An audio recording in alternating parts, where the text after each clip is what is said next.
Good morning students. समावेशी शिक्षा के भाग 9 में आप सभी का स्वागत है। आज हम भाग 8 के टॉपिक से आगे हम लोग चलेंगे। हम लोग पढ़ रहे थे श्रवण बाधिता। तो श्रवण बाधिता में अब तक हम लोगों ने जाना कि श्रवण बाधिता किसे कहते हैं और श्रवण बाधिता के प्रकार कितने हैं।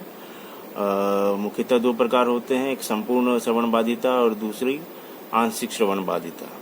फिर मात्रा के आधार पे भी हम लोगों ने जाना। मात्रा के आधार पर श्रवण बाधिता 4 प्रकार के होते हैं, एक न्यून या कम श्रवण बाधिता, दूसरी मंद या मध्यम श्रवण बाधिता, तीसरी गंभीर या तीव्र श्रवण बाधिता और चौथी पूर्ण श्रवण बाधिता। तो यहाँ तक आप लोग समझ ही गए होंगे कि श्रवण बाधिता क्या है और उसके प्रकार क्या है। अब इस टॉपिक में हमें आगे पढ़ना है कि श्रवण बाधिता के कारण क्या है। तो आज हम इसी टॉपिक पे बात करेंगे, श्रवण बाधिता के कारण, काउजेज ऑफ हियरिंग इम्पेयरमेंट की क्या क्या काउजेज हैं। तो पिछले के वीडियो में कई बार मैंने बताया है कि जो बाधिता होती है, जो असमर्थता होती है, उसके मुख्यतः 2 कारण होते हैं। एक तो होता है वंशानुगत कारण, यानी अनुवांशिक कारण होता है, हेरिडेटरी प्रॉब्लम होती है, जेनेटिक प्रॉब्लम होता है, जेनेटिक कॉज होता है। और जो दूसरे कारण जो मैंने बताया था वो है वातावरण जन्य, पर्यावरणीय कारण, इन्वायरमेंटल फैक्टर। तो मुख्यतः 2 फैक्टर हैं। तो उसी प्रकार ये जो श्रवण बाधिता है, श्रवण बाधिता के कारण में हम लोग पॉइंट वाइज जानेंगे कि क्या क्या कारण होते हैं। तो श्रवण बाधिता जन्म से पहले भी हो सकती है या जन्म के बाद भी हो सकती है। तो हम लोग जानेंगे कि जन्म से पहले के क्या कारण होते हैं, जन्म के दौरान क्या कारण होते हैं और जन्म के बाद के क्या कारण होते हैं। यानी कि प्रीनेटल में क्या कारण आएंगे, क्या क्या कारण होते हैं, यानी जन्म से पहले, जन्म के दौरान, नेटल पीरियड में क्या क्या कारण होते हैं और जन्म के बाद यानी पोस्ट नेटल पीरियड में क्या क्या कारण होते हैं। तो स्टार्ट करते हैं। सबसे पहले जन्म से पूर्व के कारण। नोट कीजिए आप लोग, जन्म से पूर्व के कारण यानी कि प्रीनेटल पीरियड।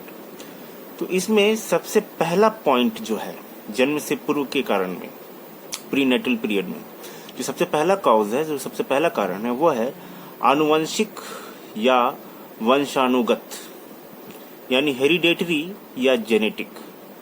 तो आनुवंशिक कारण में क्या होता है कि बालक के जो माता पिता होते हैं, बालक के जो पूर्वज होते हैं, अगर माता पिता को, उनके पूर्वजों को अगर श्रवण बाधिता है या श्रवण बाधिता थी, तो वो गुण जो है, वो बाधिता जो है, वो ट्रांसफर हो जाती है न्यू जनरेशन में। तो इसे ही हम कहते हैं आनुवंशिक कारण या वंशानुगत कारण, कि यदि माता पिता या पूर्वजों में से किसी को भी श्रवण बाधिता या श्रवण दोष होता है तो बालक में भी श्रवण दोष होने के अधिक आसार हो जाते हैं। ठीक है, ये कारण समझ में आया आप लोगों को।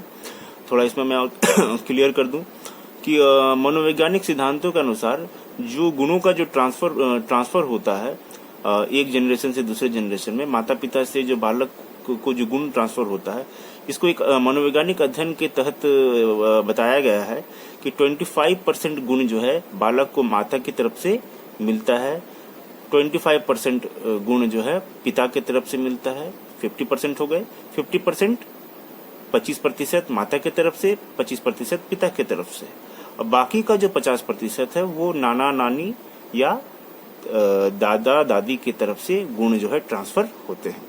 खैर, श्रवण बाधिता जो है जन्म से पूर्व के कारण में एक आनुवंशिक कारण भी है, एक वंशानुगत कारण भी है, जिससे कि श्रवण बाधिता बच्चे को हो सकती है। नेक्स्ट कारण के बारे में चलते हैं, नेक्स्ट पॉइंट, जिसमें है दवाओं का उपयोग, यूज ऑफ मेडिसिन्स। तो दवाओं के उपयोग से भी श्रवण बाधिता हो सकती है। यहाँ पर, चूंकि यहाँ पर ध्यान दीजिएगा आप लोग, मैं जन्म से पूर्व के कारण की बात कर रहा हूँ, अभी बालक का जन्म नहीं हुआ है। तो यानी कि जन्म से पूर्व के कारण में जो दवाओं का प्रयोग की जो बात हो रही है, ये गर्भावस्था के दौरान प्रयोग की जाने वाली दवाइयों के बारे में मैं कह रहा हूँ। तो गर्भावस्था के दौरान जो माताएं होती हैं वे अतिरिक्त दवाओं का प्रयोग करते हैं, कुछ ऐसे दवाओं का प्रयोग करते हैं जिसका दुष्प्रभाव भ्रूण में पल रहे शिशु पर पड़ता है। ठीक है, तो एक ये भी कारण है दवाओं का अतिरिक्त उपयोग या दवाओं का उपयोग, इससे भी जो है बालक जो है श्रवण बाधित होते हैं और भ्रूण शिशु को नुकसान होता है। तीसरा पॉइंट जन्म से पूर्व के कारण में, जो तीसरा पॉइंट है वो है रूबेला। रूबेला जो है ये एक रोग है जिसे हम हिंदी में जर्मन खसरा कहते हैं, जर्मन खसरा। तो ये जो रोग होता है ये गर्भवती महिलाओं में होता है और यह देखा गया है कि जो गर्भवती माताएं होती हैं इस बीमारी से पीड़ित हुई हैं, जो गर्भवती माताएं इस बीमारी से पीड़ित हुई हैं, रूबेला से पीड़ित हुई हैं, उनके संतानें जो है वो श्रवण बाधिता के शिकार हुई हैं। तो ये भी एक कारण है, जन्म से पूर्व के पहले के कारण में यह आएगा कि रूबेला जो है एक ऐसा रोग है जो कि गर्भवती माताओं को हो जाती है और जिसका प्रभाव उनके होने वाले बच्चे पर पड़ता है, बच्चे जो है श्रवण बाधित हो जाते हैं। जो चौथा कारण है वह है संक्रमण या छूत रोग। संक्रमण या छूत रोग, इन्फेक्शियस डिजीजेस। तो इन्फेक्शियस डिजीजेस के कारण भी जो है, इन्फेक्शन के कारण भी ऐसा होता है कि गर्भवती माँ को कोई अगर छूत का रोग है, जैसे कि कनफड़ा एक छूत का रोग है, मम्स जिसे हम कहते हैं, कनफड़ा, और या फिर हम कहेंगे इन्फ्लुएंजा। तो ये सभी रोग हो जाने से गर्भवती माता को ये सभी जब रोग हो जाती हैं, जब ये इस तरह का कोई संक्रमण हो जाता है, कोई इन्फेक्शन हो जाता है, तो उसका प्रभाव होने वाले बच्चे पे पड़ता है। बच्चे जो है श्रवण बाधित हो सकते हैं, वे प्रभावित हो सकते हैं, बच्चे की श्रवण शक्ति प्रभावित हो सकती है। जो चौथा कारण है जन्म से पूर्व के कारण में, चौथा पॉइंट है, चौथा कारण है कुपोषण या भूखमरी। कुपोषण या भूखमरी, malnutrition and starvation, malnutrition and starvation. तो ये भी एक कारण है श्रवण बाधिता का। यहाँ पर जो गर्भवती माताएं हैं, जो गर्भवती महिलाएं हैं, उनका संतुलित आहार जब नहीं मिलता है, उन्हें विटामिन युक्त भोजन नहीं मिलता है, तो उसका प्रभाव बच्चे पर पड़ता है। कई बार ऐसा भी होता है कि माताएं जो हैं कुपोषण की शिकार हो जाती हैं, उन्हें विटामिन युक्त भोजन नहीं मिलता है, और माताएं जो हैं, गर्भवती महिलाएं जो हैं, वो नशीली पदार्थ का सेवन करती हैं, जैसे शराब। तो इस तरह के नशीली पदार्थ का सेवन करने से श्रवण बाधिता आ सकती है बच्चे को।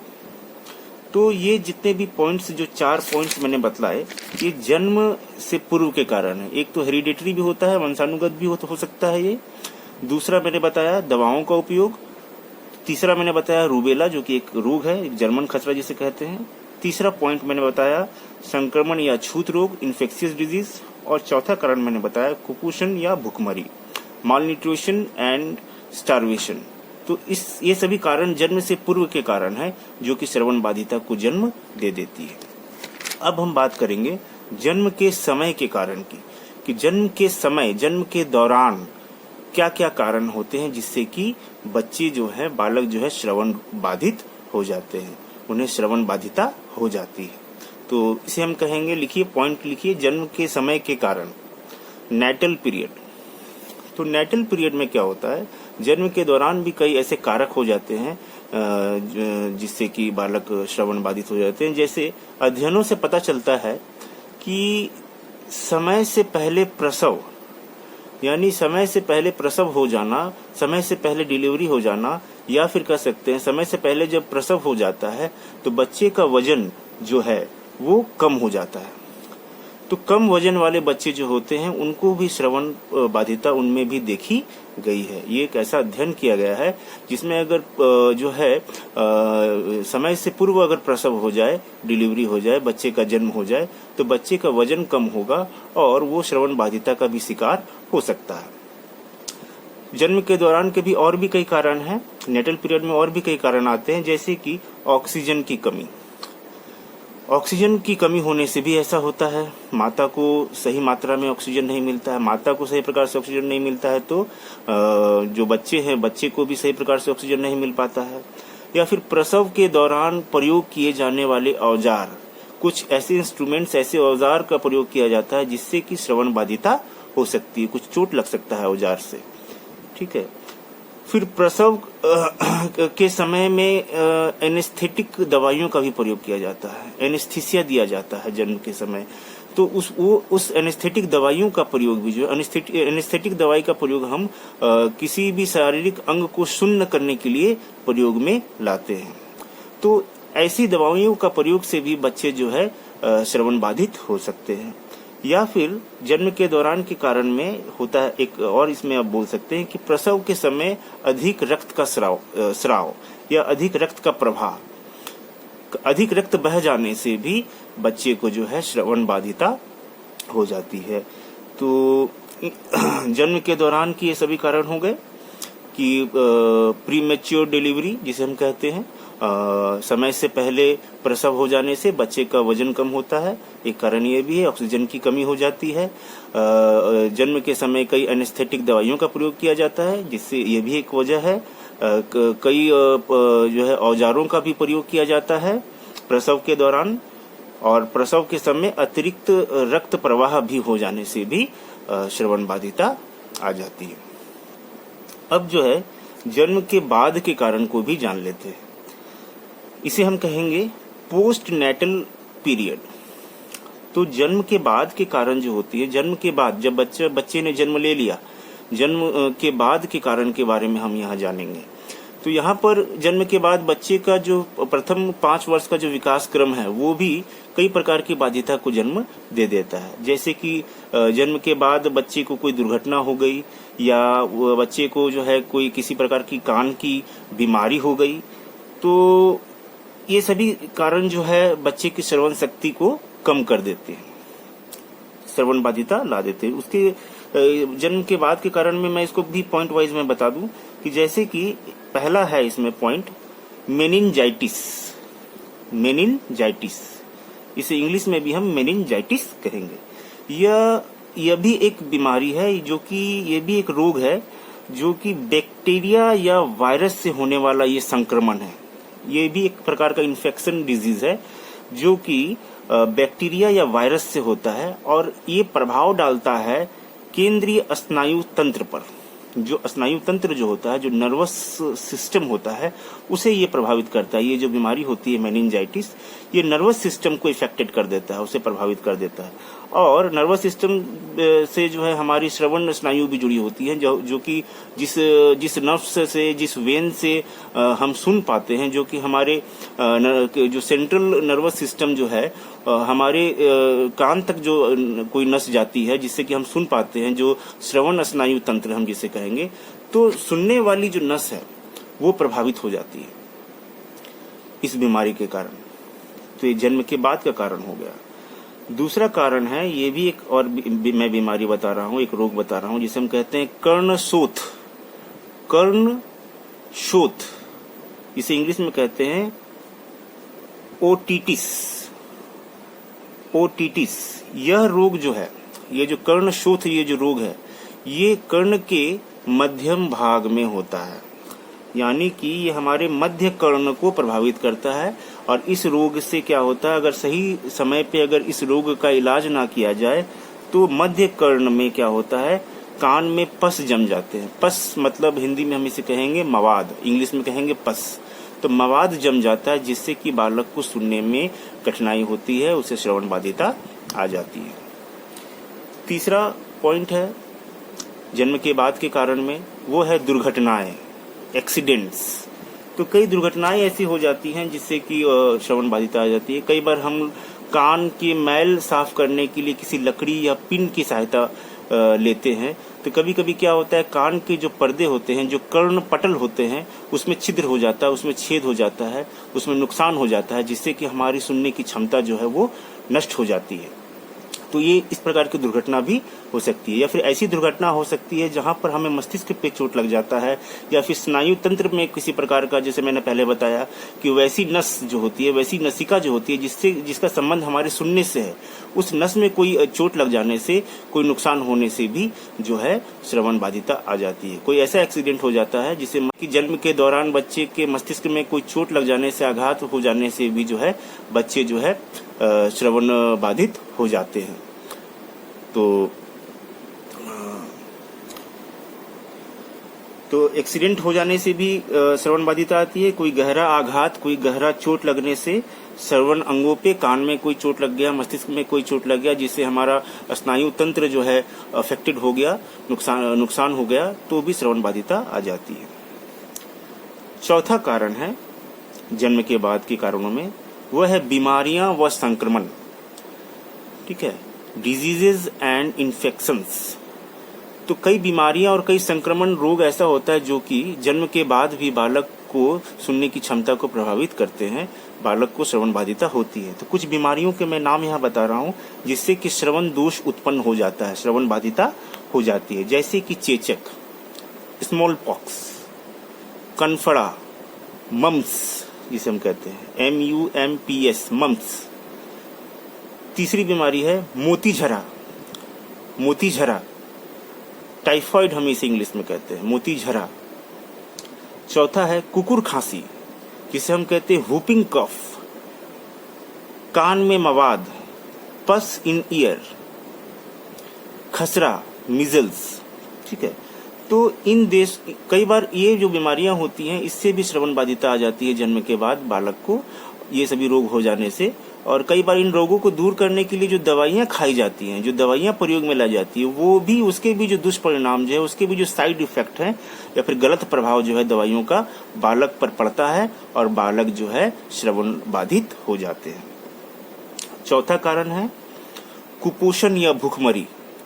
जन्म से पहले भी ये पॉइंट मैंने बोला था, तब माता को कुपोषण या भूखमरी होती थी, लेकिन जन्म के बाद बच्चे को भी कुपोषण या फिर भूखमरी का शिकार हो जाने से भी बच्चे जो है श्रवण बाधित हो जाते हैं। कुपोषण का अर्थ है संतुलित आहार का ना लेना, बैलेंस डाइट बालक का ना होना। उसके जो खाद्य पदार्थ हैं, जो पेय पदार्थ है, अगर वो मिलावटी खाद्य पदार्थ और पेय पदार्थ का प्रयोग करता है तो उसके परिणाम स्वरूप जो है वो बालक की जो श्रवण शक्ति जो है वो नष्ट हो सकती है।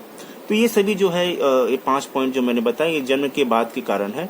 जन्म के बाद भी ये सभी काउजेज हो सकते हैं जिससे कि श्रवण बाधिता बालक को हो सकती है। तो आज के इस वीडियो में हम लोगों ने जाना कि श्रवण बाधिता के कारण क्या क्या है, और कारण में मैंने बताया कि जन्म से पूर्व के भी कारण होते हैं, प्री नेटल काउजेज भी होते हैं, नेटल काउजेज भी होते हैं और पोस्ट नेटल काउजेज भी होते हैं। जन्म से पहले के भी कारण होते हैं, जन्म के दौरान भी कारण होते हैं और जन्म के बाद के भी कारण होते हैं, जिससे कि बालक को श्रवण बाधिता आ जाती है या हो जाती है। तो आज के वीडियो में हम इतना ही रखेंगे और नेक्स्ट वीडियो में हम इसी टॉपिक को आगे लेकर के चलेंगे। Thank you.